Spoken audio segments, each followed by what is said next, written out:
అటు భర్త మాట కాదనలేక ఇటు చందు వాళ్ళని చూడకుండా ఉండలేక ఆవిడ ఎంత అల్లాడిపోతున్నారో తెలుసా రాజా?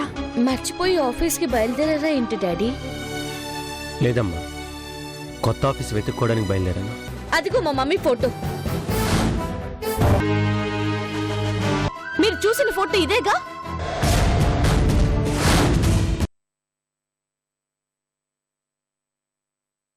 మీ డాడీ చెప్పే సమాధానం వినకుండా నేను చాలా పెద్ద పొరపాటు చేశాను. ఆ క్షణం నా ఫోటో తన దగ్గరుందని ఆలోచించానే కానీ అది నాదా కాదా అని ఆలోచించలేకపోయాను. జరిగిన దానికి మనస్ఫూర్తిగా క్షమాపణ చెప్తున్నాను. మీరెక్కడికి వెళ్లాల్సిన అవసరం లేదు. నేను తప్పు చేస్తే మీరు వెళ్ళిపోవడం ఏంటి? నో, నేనన్న మాటలు మనసులో పెట్టుకోకుండా జరిగింది మర్చిపోయి ఆఫీస్కి రమ్మన్నానని నా మాటగా మీ డాడీకి చెప్పు.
అయ్యా, నిన్నేమో మొహం నల్లగా పెట్టుకుని నా మీద కూడా చిరాకు పడ్డారు. ఈరోజు తెల్లవారేసరికి చెప్పా పెట్టకుండానే మాత్రలు వేసుకున్నారు, వాకింగ్ చేశారు. ఆ బొమ్మలు పెట్టుకుని తెగ నవ్వుకుంటున్నారు. ఏంటయ్యా సంగతి? అరే, నిన్న ఈ గుండెల్లో బాధుందిరా. రాత్రి దాన్ని తీసి భద్రంగా అమ్మాయికి ఇచ్చాను. అందుకే ఈ ఆనందం. ఏదో ఆస్తిని ఇచ్చానన్నట్టుగా చెప్తున్నారు. బాధను భద్రంగా ఇవ్వటం ఏమిటయ్యా? నీకు అర్థం కాదులే గాని అమ్మాయి గారు వచ్చేదాకా ఆగు. అమ్మాయి గారు ఆఫీస్కి వెళ్ళారుగా, అంటే సాయంత్రం దాకా ఆగమంటారా? సాయంకాలం దాకా ఎందుకురా? ఈ పాటికి అమ్మాయి గారి కారు వచ్చి ఇంటి ముందు ఆగాలే. అయ్యా, కారు వచ్చినట్టుంది. అరే, చాలా బాధగా నీరసంగా అమ్మాయి లోపలికి వస్తుంది చూడు. Get out from here!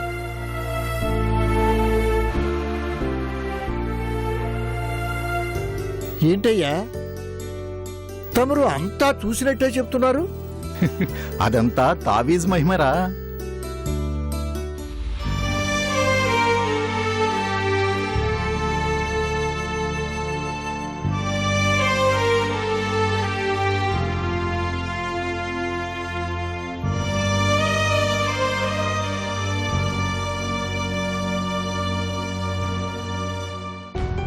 ఏమా, ఈ డాడీ చెప్పిన దాంట్లో అబద్ధం ఉందా?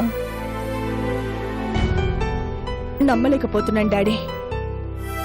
అద్దంలో నన్ను నేను చూసుకున్నట్టుంది. ఇది ఇది ఎలా సాధ్యం? చెప్పానుగా, అది దేవుడికే సాధ్యమని. ఇప్పటికైనా తప్పెవరిదో అర్థమైందా అమ్మా? అర్థమైంది డాడీ. కృష్ణ గారి భార్య ఫోటో చూసి నేనే పొరపాటు పడ్డాను. పాపం, అతని ఎంతో ఇష్టంతో దాచుకున్న తన భార్య ఫోటో చూసి అనవసరంగా అనుమానించి అవమానించాను.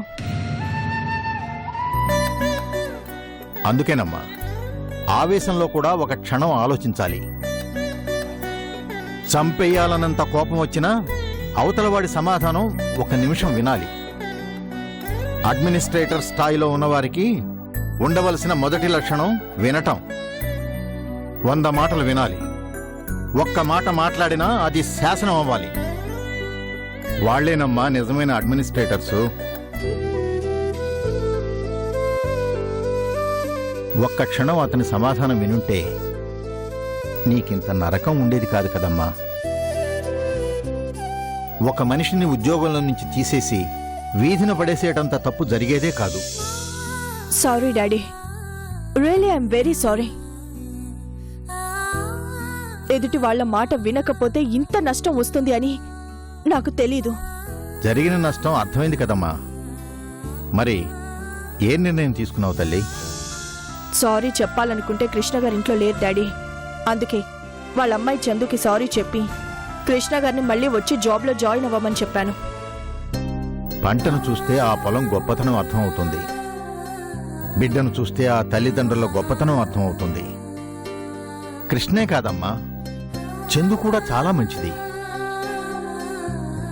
ఈరోజు మీ డాడీ నీ కళ్ళ ముందు ప్రాణాలతో ఉన్నాడు అంటే అది చందు పుణ్యమేనమ్మా. ఏమంటున్నారు డాడీ?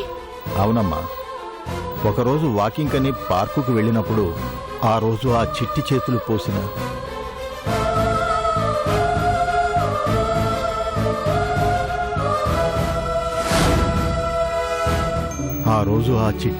పోసిన ప్రాణమేనమ్మా ఇది. లేదంటే నేను డాడీ, ప్రాణం పోసిన ఏ రోజు నా తండ్రికి ఇది చెయ్యండి అని చందు అడగలేదమ్మా. తన కంపెనీ చైర్మన్ని కూతురు తాతయ్య అంటుందని తెలిసినా కృష్ణ ఏ రోజు దాన్ని అవకాశంగా తీసుకోలేదమ్మా. అంతెందుకమ్మా, నువ్వు అన్ని మాటలంటున్నా కృష్ణ ఎదురు తిరిగి నీతో ఒక్క మాటన్నా అన్నాడా? అదమ్మా వాళ్ళ గొప్పతనం. లైఫ్లో మొట్టమొదటిసారిగా చాలా గిల్టీగా ఉంది డాడీ. కృష్ణ గారు మళ్ళీ ఆఫీస్కి వస్తే ఎలా ఫేస్ చేయాలో అర్థం కావడం లేదు.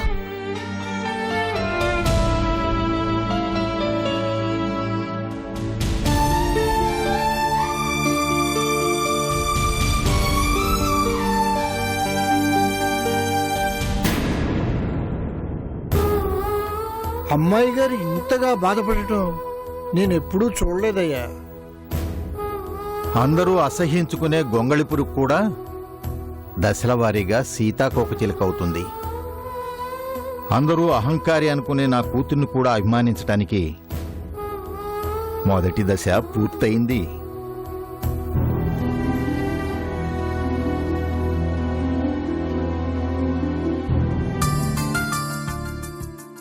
డాడీ, మీకు గుడ్ న్యూస్. గుడ్ న్యూసా? ఏంటమ్మా? మన ఇంటికి జయంతి గారు వచ్చారు.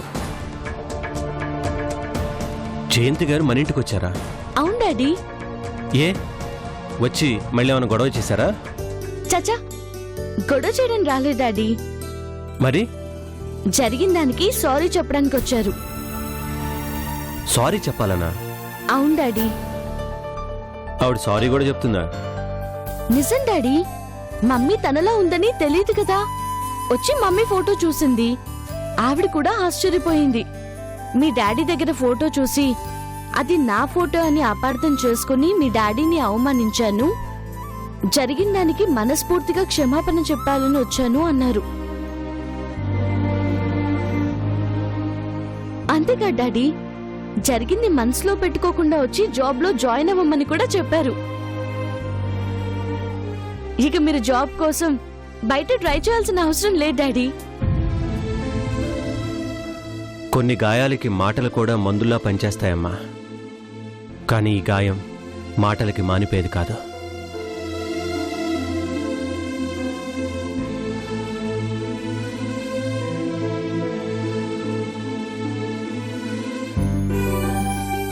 అర్చన, అర్చన, ఏంటండి హడావిడి? ముందువి తీసుకో. నీకోసం నగలు చీరలు తీసుకొచ్చాను. నగలు చీరలునా? ఇప్పుడున్న పరిస్థితుల్లో మనకి ఖర్చులు అవసరం అంటారా అండి?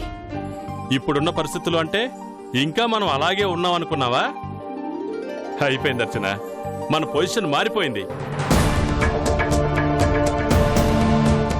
మళ్ళీ ఆ రాజాగాడితో పోటీ పడే అవకాశం, అదృష్టం నరేంద్ర గారు నాకిచ్చారు. ఏంటండి మీరు మాట్లాడేది? అర్థం కాలేదా? నరేంద్ర గారితో కలిసి వర్క్ చేసిన వెంచరు పూర్తయింది. లాభాలు కోట్లలో వచ్చాయి. అందులో ముందుగా అనుకున్నట్లే నా షేర్ నాకు ఇచ్చేశారు. పార్ట్నర్షిప్ డాక్యుమెంట్స్ మీద సంతకాలు కూడా చేయించుకున్నారు. వచ్చేసాం అర్చన. ఇప్పుడు మళ్ళీ మనం పోగొట్టుకున్న స్థాయికి దగ్గరగా వచ్చేసాం. స్థాయి తిరిగొచ్చింది కానీ పోగొట్టుకున్న వాళ్ళని తిరిగి తీసుకురాలేం కదండి.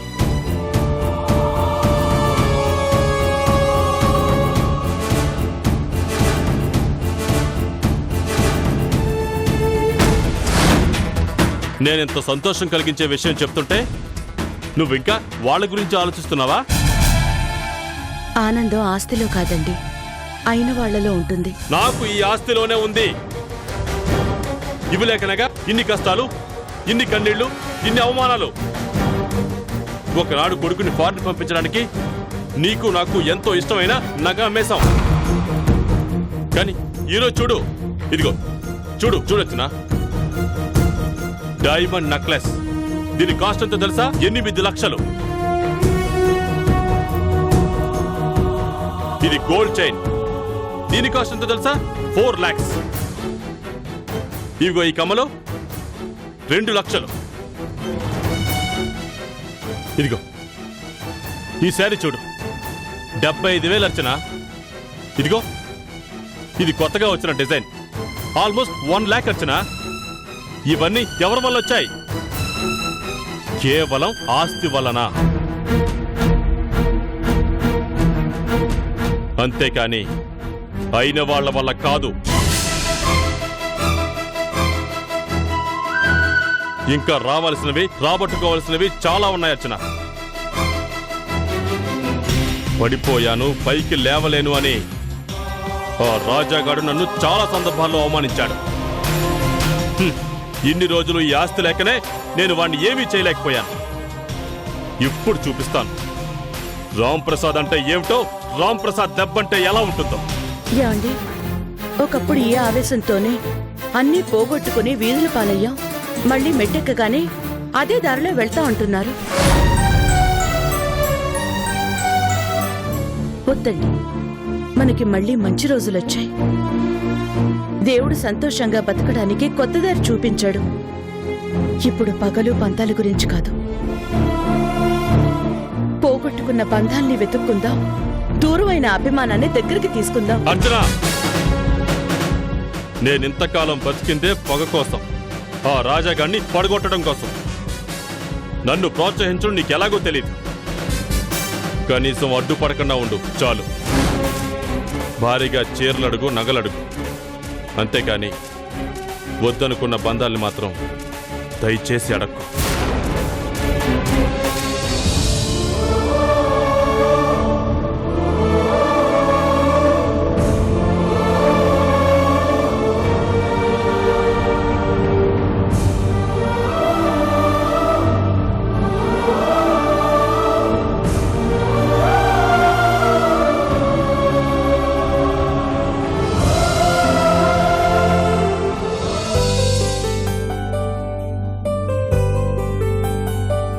గురువుగారు, ఆ సీట్ ఇంకా ఖాళీగానే ఉందేంటండి?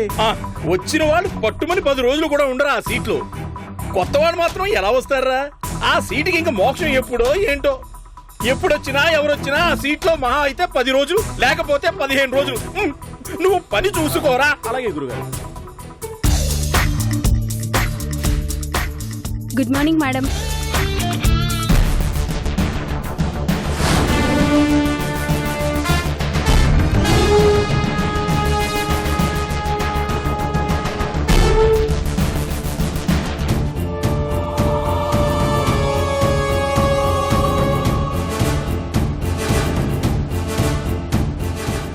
ఒకసారి అనంతరామ్ గారిని లోపలికి రమ్మనండి.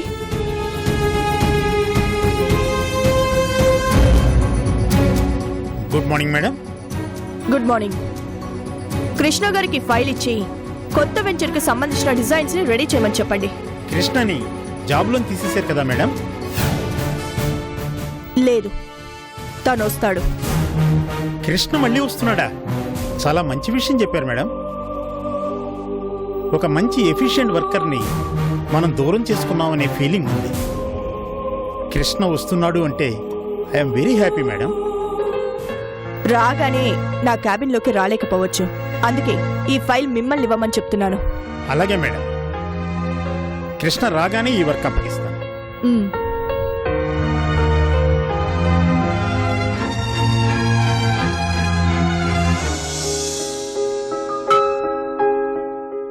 Excuse me, my name is Krishna Prasad. ఇంటర్వ్యూకి వచ్చాను. ఓ కృష్ణప్రసాద్ గారంటే మీరేనా? ఎండి గారు చిన్న వర్క్ లో ఉన్నారు, అది అయిన తర్వాత మిమ్మల్ని పిలుస్తాను. అలా కూర్చోండి. ఓకే.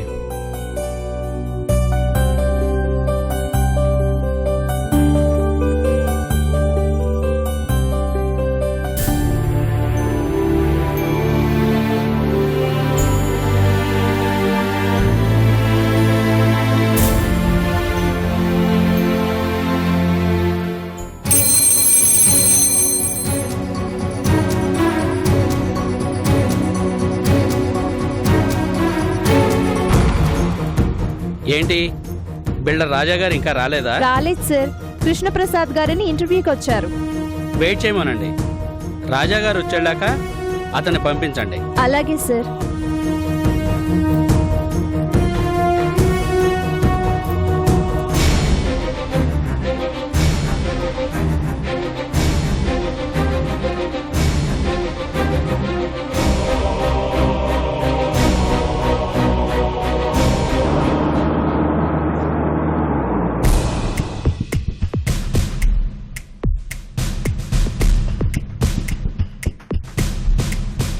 Excuse me. నమస్తే సార్, సార్ మీకోసమే ఎదురు చూస్తున్నారు. Thank you.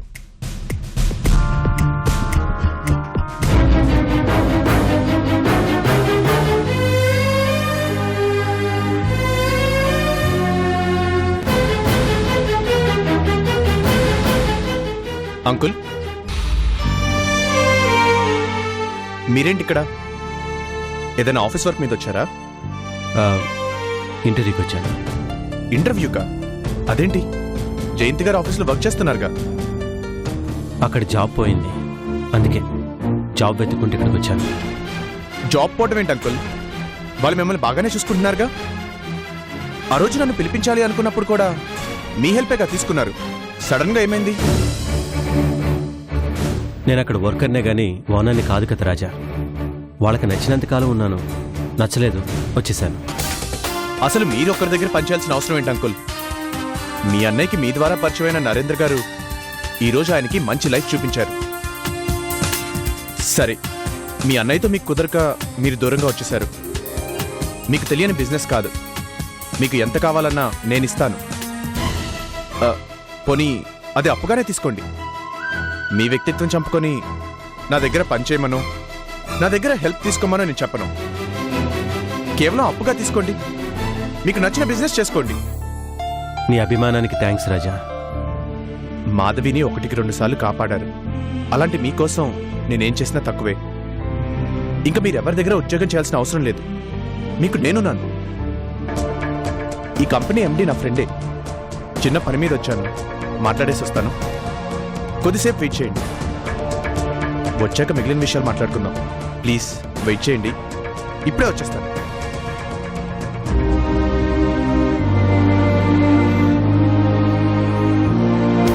Hello sir. Hello. ఏంటి రాజావారు, ఎప్పుడూ చెప్పిన టైంకి వచ్చేవారు, ఈరోజు లేట్ అయిందేంటి? బయట తెలిసిన వాళ్ళు కనిపిస్తే మాట్లాడొచ్చేసరికి లేట్ అయింది. సరే, ఏంటి అర్జెంట్గా రమ్మన్నారు? ముందు కూర్చోండి. చిన్న ప్రాబ్లం సార్. కొత్తగా పటాన్ చెరువు దగ్గర ఒక వెంచర్ వేశాను. సడన్గా సేల్స్ ఆగిపోయింది. లేఅవుట్ చూపించి సేల్స్ చేసేవాడిని. అలాంటిది కన్స్ట్రక్షన్ పూర్తయిన మొదట్లో కొన్న 4 తప్ప మిగిలిన ఫ్లాట్స్ కోసం ఎవరూ రావడం లేదు. అలాగా? మంచి ఏరియా కదా, ప్రాబ్లం ఏంటి? అదే అర్థం కావడం లేదు. ఆ లేఅవుట్ ఏది?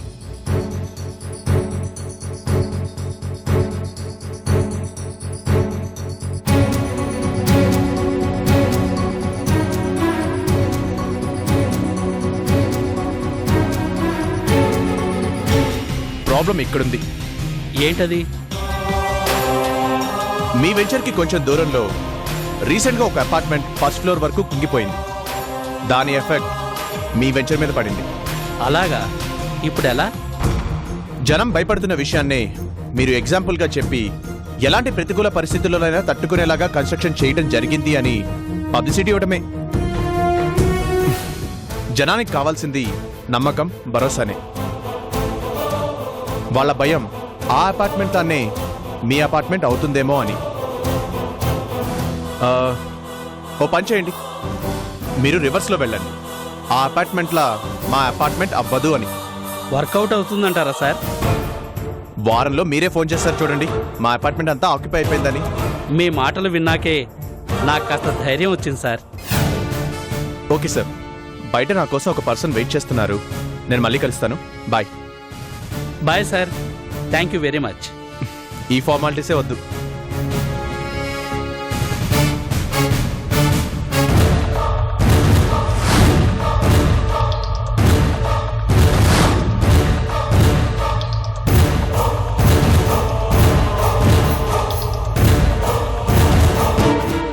ఎక్స్క్యూజ్ మీ, ఇంతకు ముందు నేను మాట్లాడానే, ఆయన ఎక్కడికి వెళ్ళారు? అర్జెంట్ పనుందని వెళ్ళిపోయారు సార్. మీకు ఈ స్లిప్ ఇమ్మన్నారు.